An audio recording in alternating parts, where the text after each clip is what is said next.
O Livro dos Espíritos, ensaio teórico da sensação nos espíritos. Pergunta 257. O corpo é o instrumento da dor. Se não é a causa primária desta, é pelo menos a causa imediata. A alma tem a percepção da dor. Essa percepção é o efeito. A lembrança que da dor a alma conserva pode ser muito penosa, mas não pode ter ação física. De fato, nem o frio nem o calor são capazes de desorganizar os tecidos da alma, que não é suscetível, perdão, de congelar-se, nem de queimar-se. Não vemos todos os dias a recordação ou a apreensão de um mal físico produzirem o efeito desse mal, como se real fora? Não as vemos até causar a morte. Toda a gente sabe que aqueles a quem se amputou o membro costumam sentir dor no membro que lhes falta. Certo que aí não está a sede ou sequer o ponto da partida da dor. O que há apenas é que o cérebro guardou desta impressão. Lícito, portanto, será admitir-se que coisa análoga ocorra nos sofrimentos do espírito após a morte. Um estudo aprofundado do perispírito, que tão importante papel desempenha em todos os fenómenos espíritas, nas aparições vaporosas ou tangíveis, no estado em que o espírito vem encontrar-se por ocasião da morte, na ideia que tão frequentemente manifesta de que ainda está vivo, nas situações tão comoventes que nos revelam dos suicidas, dos supliciados, dos que se deixaram absorver pelos gozos materiais e inúmeros outros fatos. Muita luz lançaram sobre esta questão, dando lugar a explicações que passamos a resumir. O perispírito é o laço que a matéria do corpo prende o espírito, que o tira do meio ambiente, do fluido universal. Participa ao mesmo tempo da eletricidade, do fluido magnético e até certo ponto da matéria inerte. Poder-se-ia dizer que é a quinta essência da matéria, é o princípio da vida orgânica, porém, não o da vida intelectual, que reside no espírito. É, além disso, o agente das sensações exteriores. No corpo, os órgãos, servindo-lhes de condutos, localizam essas sensações. Destruído o corpo, elas se tornam gerais. Daí o espírito não dizer que sofre mais da cabeça que dos pés ou vice-versa. Não se confundam, porém, as sensações do perispírito, que se tornou independente, com as do corpo. Estas últimas, só por termo de comparação, as podemos tomar e não por analogia. Liberta o corpo, o espírito pode sofrer, mas esse sofrimento não é corporal, embora não seja exclusivamente moral, como o remorso, pois que ele se queixa de frio e calor. Também não sofre mais no inverno do que no verão. Temos-los visto atravessar chamas sem experimentarem qualquer dor. Nenhuma impressão lhes causa, conseguintemente, a temperatura. A dor que sentem não é, pois, uma dor física propriamente dita, é um vago sentimento íntimo que o próprio espírito nem sempre compreende bem. Precisamente porque a dor não se acha localizada e porque não a produzem agentes exteriores. É mais uma reminiscência do que uma realidade. Reminiscência, porém, igualmente penosa. Algumas vezes, entretanto, há mais do que isso, como vamos ver. Ensina-nos a experiência que, por ocasião da morte, o perispírito se desprende mais ou menos lentamente do corpo, que durante os primeiros minutos depois da desencarnação o espírito não encontra explicação para a situação em que se acha. Queria não estar morto, por isso que se sente vivo. Vê-o lá do corpo, sabe que lhe pertence, mas não compreende que esteja separado dele. Essa situação dura enquanto haja qualquer ligação entre o corpo e o perispírito. Disse-nos certa vez um suicida: Não, não estou morto, e acrescentava: No entanto, sinto os vermes a me roerem. Ora, indubitavelmente, os vermes não lhe roíam o perispírito e ainda menos o espírito, roíam-lhe apenas o corpo.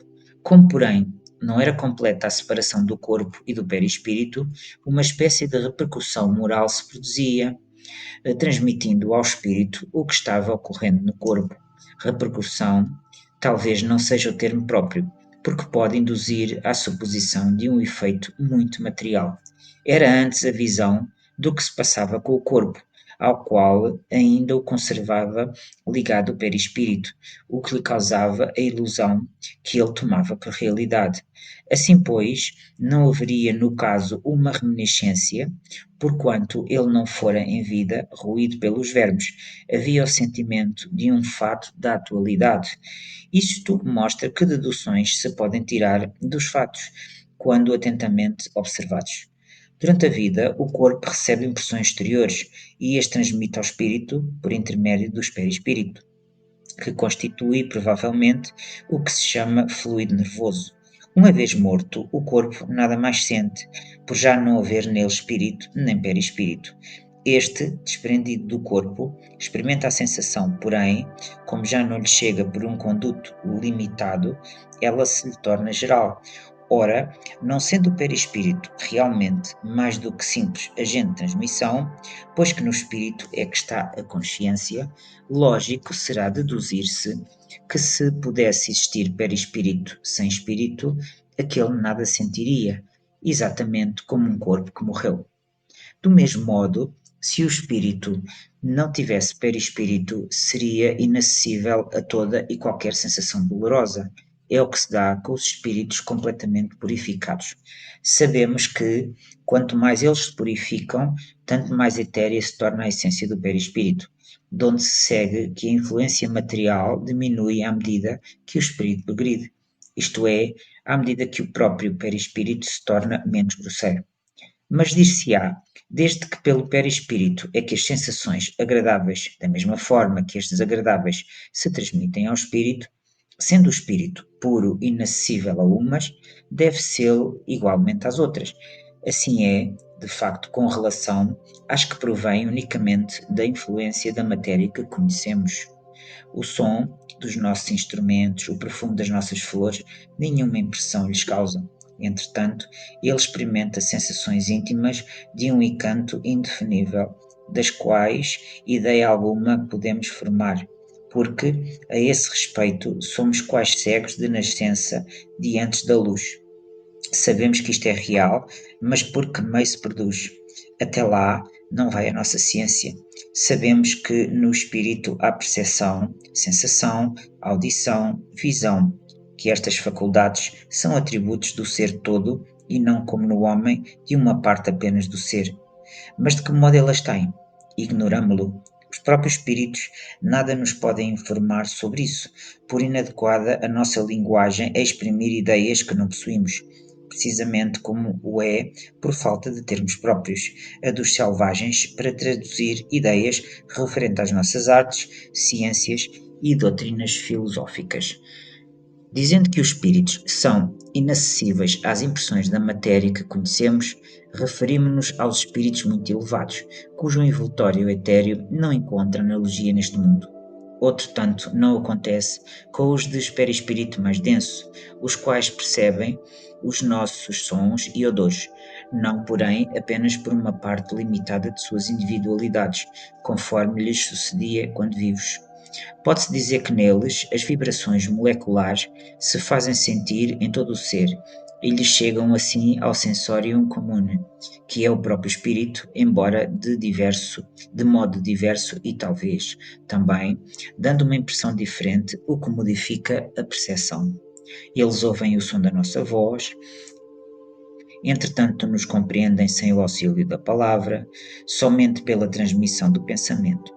Em apoio do que dizemos, há o facto de que essa penetração é tanto mais fácil quanto mais desmaterializado está o espírito. Pelo que concerne à vista, essa para o espírito independe da luz, qual a temos. A faculdade de ver é um atributo essencial da alma, para quem a obscuridade não existe. É, contudo, mais extensa, mais penetrante nas mais purificadas. A alma, ou o espírito, tem, pois, em si mesma a faculdade de todas as percepções. Estas, na vida corpórea, se obliteram pela grosseria dos órgãos do corpo. Na vida extracorpórea, se vão desanuviando à proporção que o invólucro semimaterial se eteriza. Ao ruído do meio ambiente, esse invólucro varia de acordo com a natureza dos mundos. Ao passarem de um mundo a outro, os espíritos mudam de envoltório, como nós mudamos de roupa quando passamos do inverno ao verão, ou do polo ao equador. Quando vêm visitar-nos, os mais elevados se revestem do perispírito terrestre, e então suas percepções se produzem como no comum dos espíritos. Todos, porém, assim os inferiores como os superiores, não ouvem nem sentem, senão o que queiram ouvir ou sentir. Não possuindo órgãos sensitivos, eles podem livremente tornar ativas ou nulas as suas percepções. Uma só coisa são obrigados a ouvir: os conselhos dos espíritos bons. A vista, essa é sempre ativa, mas eles podem fazer-se invisíveis uns dos outros, conforme a categoria que ocupem. Podem ocultar-se dos que lhes são inferiores, porém não dos que lhes são superiores. Nos primeiros instantes que seguem à morte, a visão do espírito é sempre turbada e confusa. Aclara-se à medida que ele se desprende, perdão, e pode alcançar a nitidez que tinha durante a vida terrena, independentemente da possibilidade de penetrar através dos corpos que lhe são opacos. Quanto à sua extensão através do espaço indefinido, o futuro e do passado depende do grau de pureza e de elevação do espírito. Objetarão, talvez, toda esta teoria nada tem de tranquilizadora. Pensávamos que, uma vez livres do nosso grosseiro envoltório, instrumento das nossas dores, não mais sofreríamos, e eis-nos informais de que ainda sofreremos, desta ou daquela forma. Será sempre sofrimento. Ah, sim, pode dar-se que continuemos a sofrer e muito, e por longo tempo, mas também que deixemos de sofrer, até mesmo desde o instante em que se nos acabe a vida corporal. Os sofrimentos deste mundo independem algumas vezes de nós, muito mais vezes, contudo, são devidos à nossa vontade. Remonte cada um à origem deles e verá que a maior parte de tais sofrimentos são efeitos de causas que lhe teria sido possível evitar. Quantos males, quantas enfermidades não deve o homem aos seus excessos, à sua ambição, numa palavra, às suas paixões? Aquele que sempre vivesse com sobriedade, que de nada abusasse, que fosse sempre simples nos gostos e modesto nos desejos, a muitas tribulações se forraria. O mesmo se dá com o espírito. Os sofrimentos por que passa são sempre a consequência da maneira com que viveu na terra. Certo, já não sofrerá mais de gota nem de reumatismo, no entanto, experimentará outros sofrimentos que nada ficam a dever àqueles. Vimos que seu sofrer resulta dos laços que ainda o prendem à matéria, que quanto mais livre estiver da influência desta, ou por outra, quanto mais desmaterializado se achar, menos dolorosas sensações experimentará. Ora, está nas suas mãos libertar-se de tal influência desde a vida atual. Ele tem o livre-arbítrio, tem por consequente a faculdade de escolha entre o fazer e não fazer, dome suas paixões animais, não alimente ódio, nem inveja, nem ciúme, nem orgulho, não se deixe dominar pelo egoísmo, purifique-se, nutrindo bons sentimentos, pratique o bem, não liga às coisas deste mundo importância que não merecem, e então, embora revestido do invólucro corporal, já estará depurado, já estará liberto do jugo da matéria, e quando deixar este invólucro, não mais lhe sofrerá influência. Nenhuma recordação dolorosa lhe advirá dos sofrimentos físicos que haja padecido, nenhuma impressão desagradável eles lhes deixarão, porque apenas terão atingido o corpo e não a alma. Sentir-se-á feliz por se haver libertado deles, e a paz da sua consciência o isentará de qualquer sofrimento moral. Interrogamos aos milhares espíritos que na Terra pertenceram a todas as classes da sociedade, ocuparam todas as posições sociais. Estudamos-los em todos os períodos da vida espírita, a partir do momento em que abandonaram o corpo. Acompanhamos-los passo a passo na vida de além-túmulo, para observar as mudanças que se operavam neles, nas suas ideias, nos seus sentimentos. E sob este aspecto, não foram os que aqui se contaram entre os homens mais vulgares os que nos proporcionaram menos preciosos elementos de estudo. Ora, notamos sempre que os sofrimentos guardavam relação com o proceder que eles tiveram e cujas consequências experimentavam, que a outra vida é fonte de inefável ventura para os que seguiram o bom caminho. Deduz daí que, aos que sofrem, isto acontece porque o quiseram, que, portanto, só de si mesmos se devem queixar, quer no mundo, quer no outro mundo.